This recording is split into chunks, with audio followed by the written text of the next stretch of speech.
Então, nessa ação penal 5.553/66, depoimento do senhor Mariano Marcondes Ferraz. Senhor Ferraz, o senhor está sendo acusado de um crime pelo Ministério Público Federal. Nessa condição de acusado, o senhor tem o direito de permanecer em silêncio.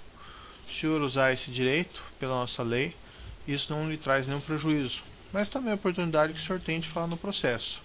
O senhor prefere falar ou o senhor prefere ficar em silêncio? Não, vou falar, colaborar com a justiça. Perfeito. Acho que eu vou pedir para o senhor puxar se aproximar um pouquinho, tá? Isso.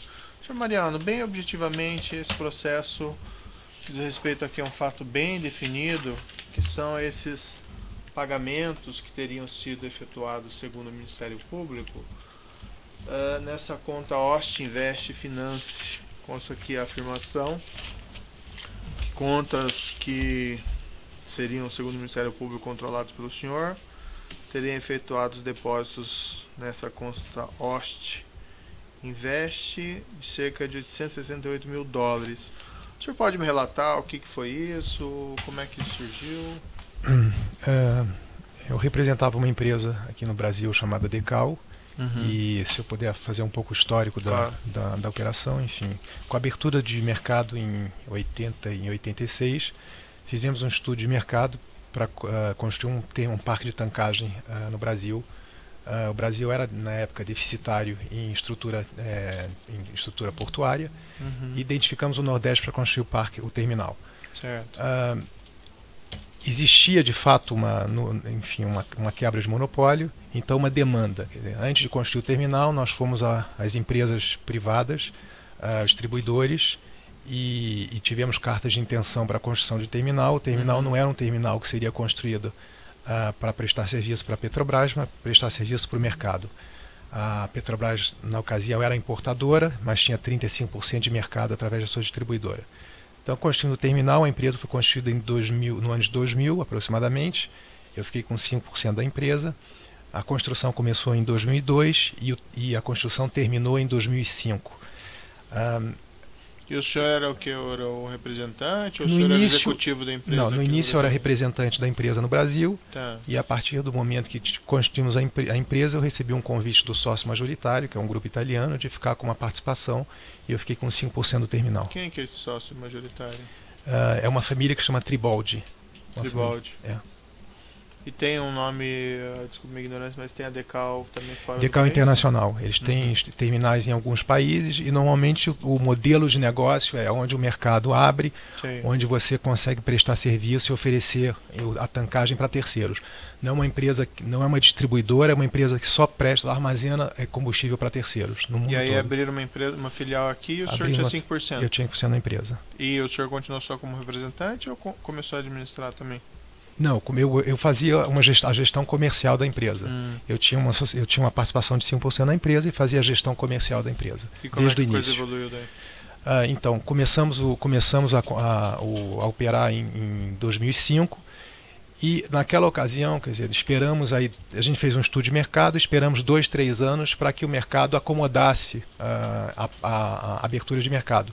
Quando o terminal ficou pronto, isso não aconteceu de fato, porque a Petrobras continuava a controlar preços. O terminal ficou pronto, era um terminal de capacidade muito grande, justamente para trazer eficiência para o mercado. Antigamente os navios eram importados eram navios pequenos, o volume global começou a aumentar e as importações, para serem eficientes, eram importação de navios grandes. O sistema antigo da Petrobras era um navio grande chegava, vários navios pequenos se colocavam ao lado do navio para fazer alívio de navio. Com o terminal, isso gerava uma eficiência, o navio grande entrava no país, descarregava e o navio grande ia embora. Então, só que quando o terminal ficou pronto, as distribuidoras independentes, como Shell, Ipiranga, que tinham se manifestado e que o terminal tinha sido construído para os independentes, eles tinham manifestado, eles tinham mudado o interesse e na realidade ficaram sem interesse de usar o terminal, porque o preço de mercado interno que a Petrobras vendia o combustível era mais barato. Então nos restou a alternativa de tentar fazer alguns negócios, enfim, pontuais, de um embarque ou outro, mas arrecadar o negócio, porque o mesmo tanque podia usar importação para gasolina e diesel, podia também usar para exportação de etanol. Então a gente fomos ao mercado falar com os usineiros, só que arrecadando todo o que tinha no Nordeste, ainda mais um problema que era um problema de safra, você não tinha uma regularidade de uso do terminal o ano inteiro. Mesmo arrecadando toda a safra de álcool, a gente estava com o terminal basicamente cheio pela metade. Sim. Então nos restava outra alternativa que discutir com a Petrobras. Então fomos à Petrobras, a operação foi muito bem aceita porque esse era um terminal ideal para o sistema da Petrobras. Então isso gerava uma eficiência muito grande para o sistema. Então a conversa foi muito bem aceita lá dentro. Não foi fácil a negociação de contrato, porque obviamente isso aí gerava também falta de alinhamento da estrutura interna da Petrobras, porque a área de logística de infraestruturas terrestres era a mesma área de logística de afretamento. Então você dava uma eficiência na parte terrestre e obviamente você gerava uma eficiência maior, uma redução de navios. Então foi difícil a negociação, e tanto que o modelo da Decal, normalmente no mundo inteiro, é um modelo que você faz uma construção e você almeja um contrato de 10 anos. Sim. Então, na Petrobras, inicialmente começou com algum navio, enfim, como eles chamam, navio spot. Depois a gente conseguiu um primeiro contrato, foi um contrato de 14 meses, sempre com tarifas muito baixas, e nós tínhamos o conhecimento que as tarifas pagas pela Petrobras eram tarifas de 2 ou 3 vezes maiores do que as nossas para os outros terminais privados que a Petrobras alugava. E nós estávamos com o terminal mais eficiente do Brasil. Era o único terminal do Nordeste que tinha capacidade para importar um navio inteiro e gerar eficiência para o mercado, e com uma tarifa que era menos da metade do preço dos outros terminais. Mas por qual motivo essa tarifa era menor? Porque a Petrobras sabia que nós não tínhamos outra alternativa do que a Petrobras. Se eles tinham fechado o mercado, se a Petrobras havia fechado o mercado, e os distribuidores que detinham 65% do mercado, quer dizer, a maioria do mercado, porque a BR só detinha 35% do mercado, não tinha interesse mais em importar, porque eles compravam do mercado interno da Petrobras. Quando que foi celebrado esse primeiro contrato? O primeiro contrato foi em 2006, foi um contrato de 15 meses, 16 meses. Depois teve um novo aditamento, que continuávamos pleiteando por um contrato de 10 anos, com tarifas melhores, mas coisas não aconteceu, então foi feito um aditamento, uma extensão de contrato por um período mais ou menos a mesma coisa, de 15, 16 meses, e sempre pleiteando e tal. E aí eu acho que o que aconteceu, quer dizer, a Petrobras sabia que esse seria o melhor contrato para a Petrobras em termos de eficiência. Além disso, como era um terminal privado, era um pulmão de entrada, até se acontecesse um caso de greve no sistema Petrobras e tal, o terminal continuava funcionando. E era um terminal também que, como eles tinham um pouco a política de fechar mercado, fechar no preço, era também uma política de fechar mercado para não deixar nenhum entrante na importação, porque eles, então, sem infraestrutura de entrada, o mercado continuava fechado para a Petrobras. E aí houve renovação do contrato? Então houve uma renovação em 2009, e aí foi o primeiro contrato que eu posso dizer que foi um contrato que a gente continua falando a curto prazo, mas era um contrato de 3 anos, quer dizer, você já dava um pouco mais de fôlego para a empresa, que a empresa estava numa situação bem difícil, enfim, financeiramente. Mas bem difícil financeiramente significa o quê? Significa, quando a gente fez o modelo de negócio no Brasil, é você ter um retorno de investimento num certo prazo, e você praticamente estava com 50% a mais de prazo em retorno de investimento pelas baixas tarifas que a Petrobras estava pagando. Mas a Decal não tinha alternativa, é aceitar o preço que a Petrobras queria pagar, porque senão ia ficar vazio e ia acabar quebrando a empresa. Mas estava dando prejuízo, será? Não, prejuízo, retorno muito pequeno. Prejuízo nunca deu à empresa, mas um retorno muito pequeno. E depois teve uma outra renovação em 2012, isso? E depois teve aí foi uma renovação em 2012, e aí foi feito um contrato de 5 anos. E aí quando que surgiu essa questão dos pagamentos ao Paulo Costa? Os pagamentos começaram, quer dizer, mesmo ao longo do contrato, nós sempre fomos pleiteando aumento de contrato. Quer dizer, não necessariamente quando termina o contrato que você pleiteia um aumento de contrato. Mesmo durante o contrato, durante não me lembro se foi o primeiro, mas logo no início da conversa com eles, a ideia era fazer um contrato de 10 anos. Então, ao longo do contrato, sempre houveram reclamações da minha parte com relação à tarifa e em relação a prazo. Então, enfim, aí surge a história com o diretor Paulo Roberto. Como é que foi essa história? Você pode descrever o que aconteceu? Posso. Eu conheci o Paulo Roberto, eu não me lembro exatamente quando, mas eu imagino que o Paulo Roberto foi uma reunião formal que eu pedi, uma reunião lá na Petrobras com ele, normal, você... enfim, você tem negócio na empresa, você acaba se apresentando e, enfim, colocando os negócios. Eu falava muito da operação Decal com ele em algumas situações, mas na verdade eu sentia que o Paulo Roberto estava um pouco afastado porque acho que era um contrato pequeno. O Paulo Roberto sempre foi muito mais envolvido nas grandes questões da área do abastecimento, muito ligado à parte de planos de negócio, de grandes investimentos de refinaria. Como isso não era um investimento da casa, porque era um investimento privado, enfim, acho que ele não tinha muito interesse e tal. Mas, então, desde o início que eu conheci o Paulo Roberto, eu fui falando sobre o contrato. Existia pouco, enfim, retorno, ouvidos da parte dele. Em uma certa ocasião que eu conheci uma pessoa chamada Fernando, conhecido como Fernando Baiano, eu sabia da proximidade que o Fernando tinha do diretor e eu pedi ajuda ao Fernando. Então o Fernando organizou, eu pedi até para que se organizasse um jantar para sair do contexto muito formal da Petrobras, até porque as reuniões lá dentro eram reuniões muito curtas, você não tinha tempo de explicar a tua situação. Então fizemos um jantar e aí eu tive a oportunidade de explicar um pouco mais o processo da Decal, quem era a Decal, qual era a empresa e o objetivo de contratos a longo prazo e tal, e assim foi descrito nesse jantar.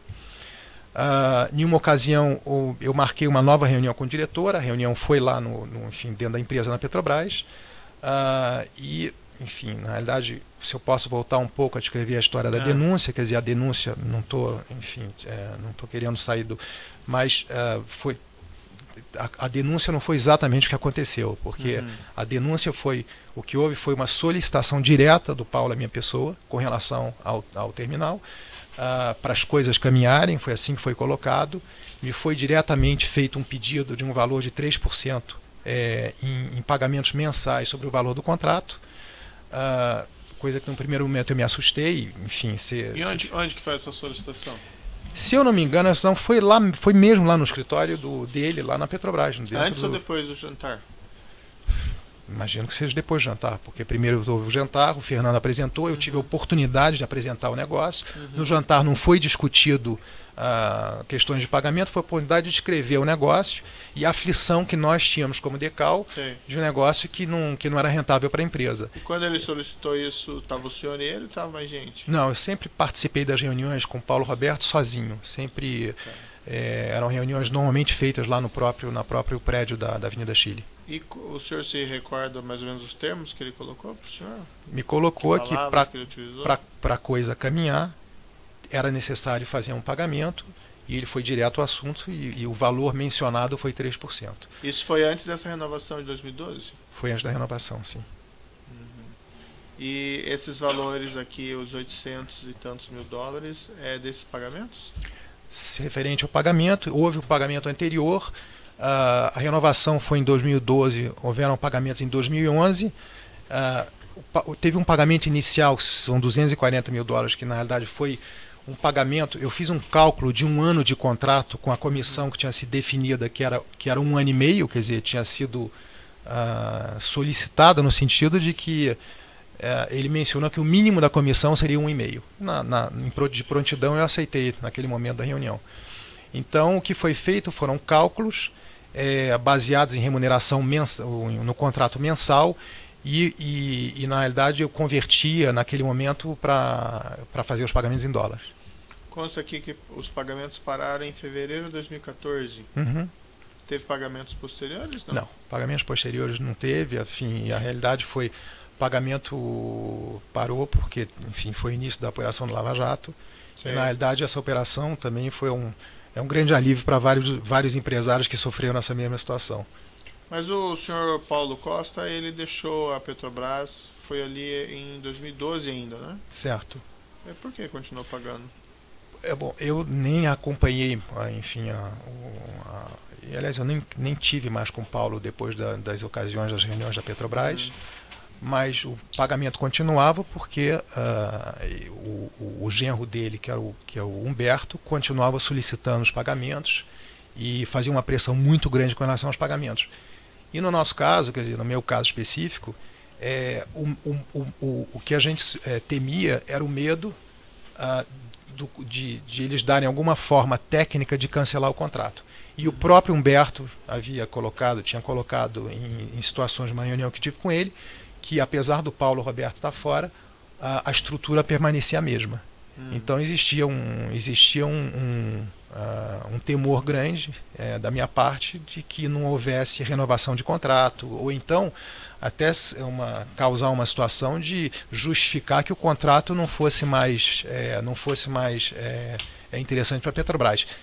E eu sabia que não era verdade, porque eu sabia que a economia de escala que a Petrobras tinha num contrato desse é muito grande e muito maior que a rentabilidade que a empresa tinha. E esse contrato em 2012, o prazo dele foi de quanto? Foi um contrato de 5 anos, terminou em 2017.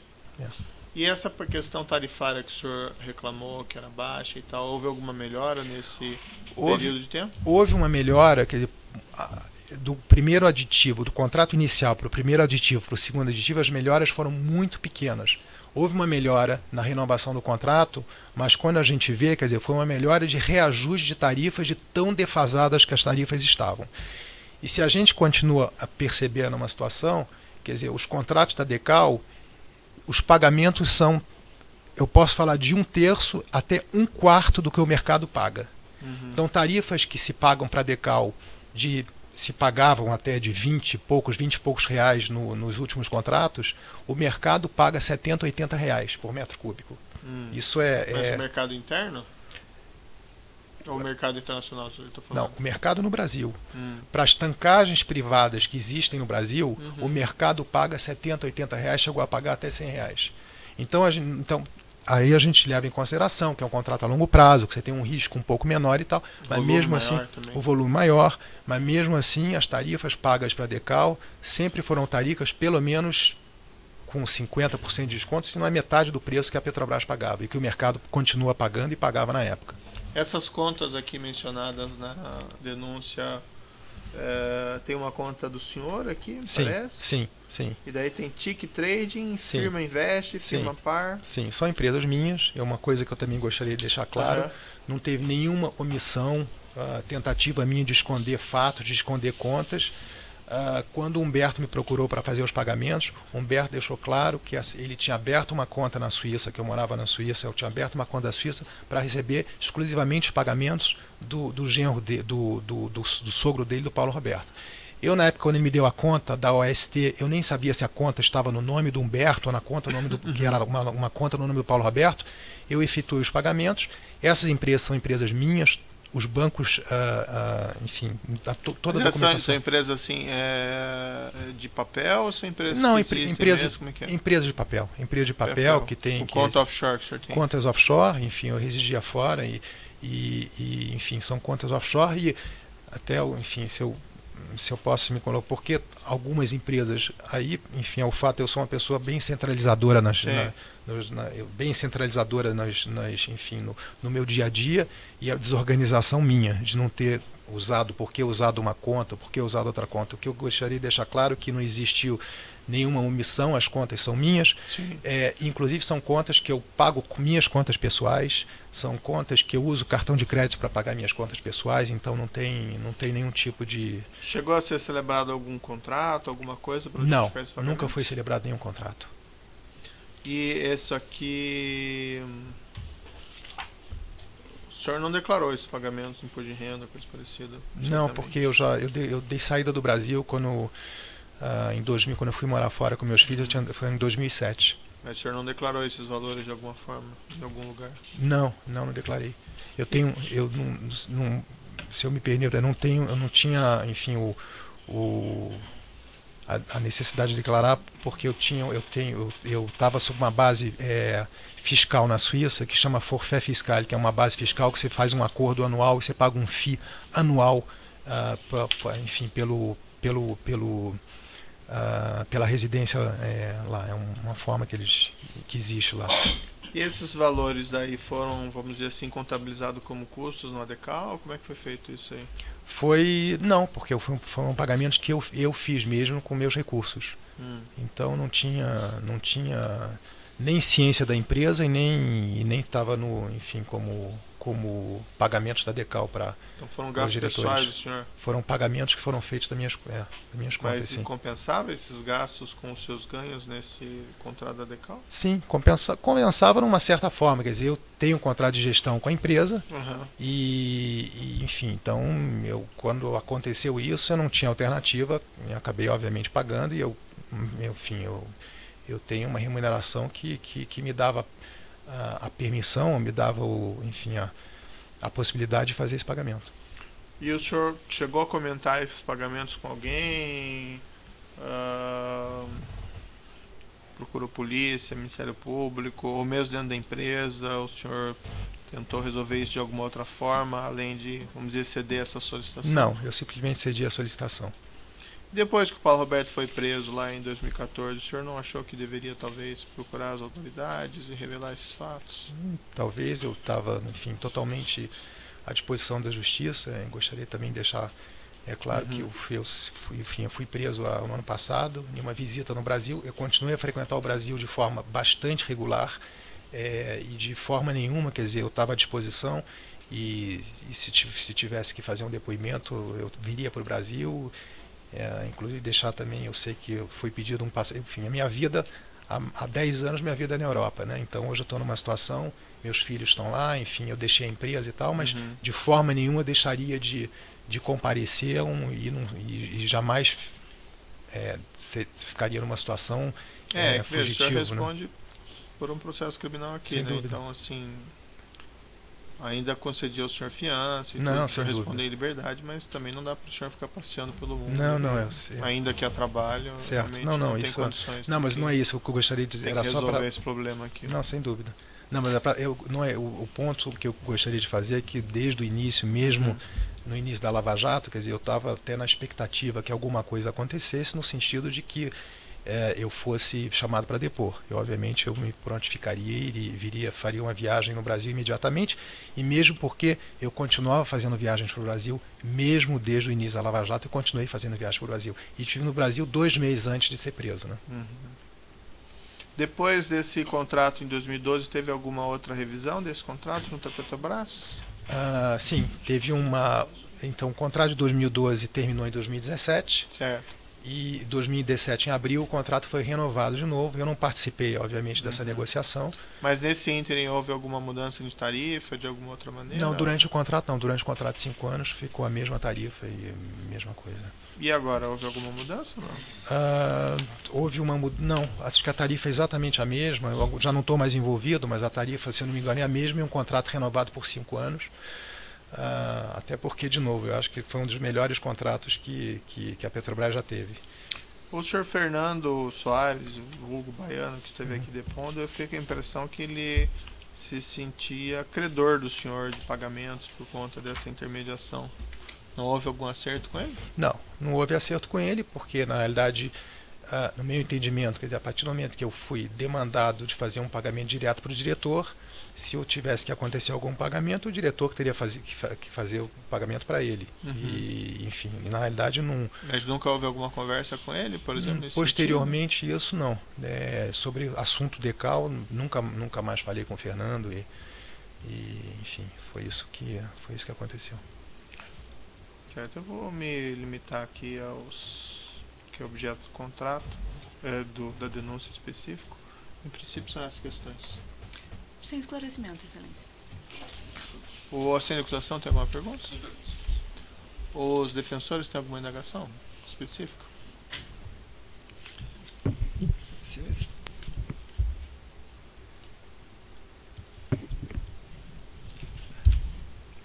Acho que o interrogatório foi bem completo. Foi só um ponto. Ele esclareceu que não houve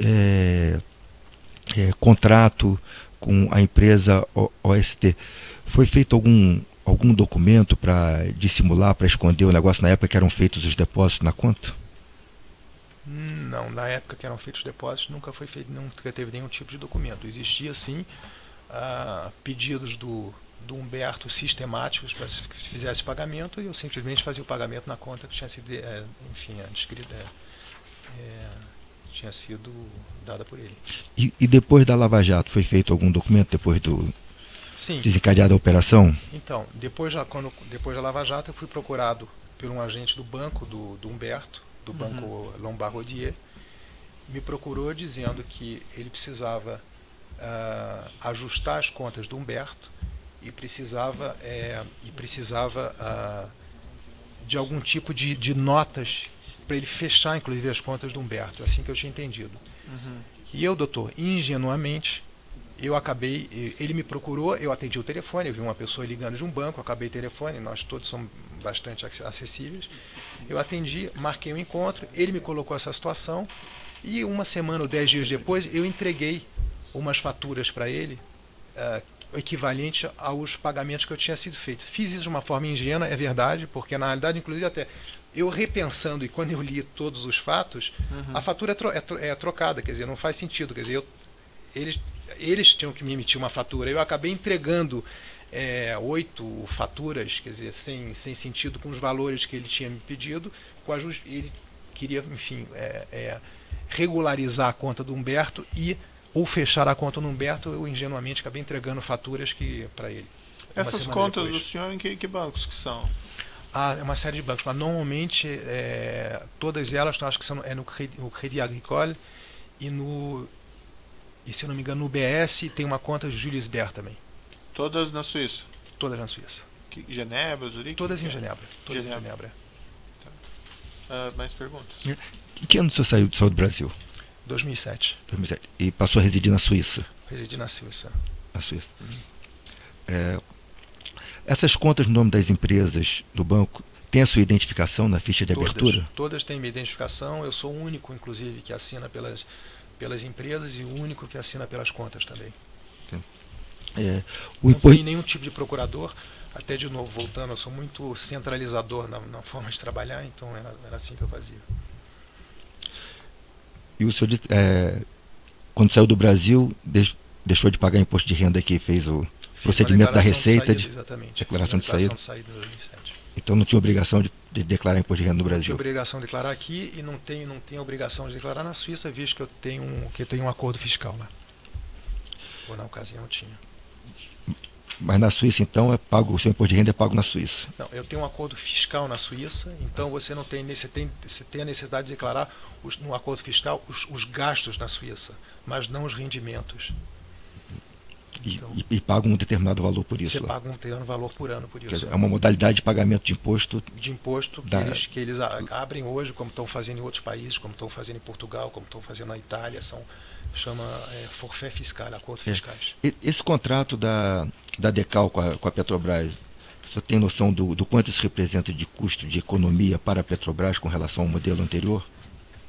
Eu imagino, eu até li alguns documentos da Petrobras posteriormente, enfim, mas eu imagino que essa economia que a Petrobras tem é difícil de valorizar, mas é uma economia, no meu ponto de vista, economias acima de 30 a 40 milhões por ano.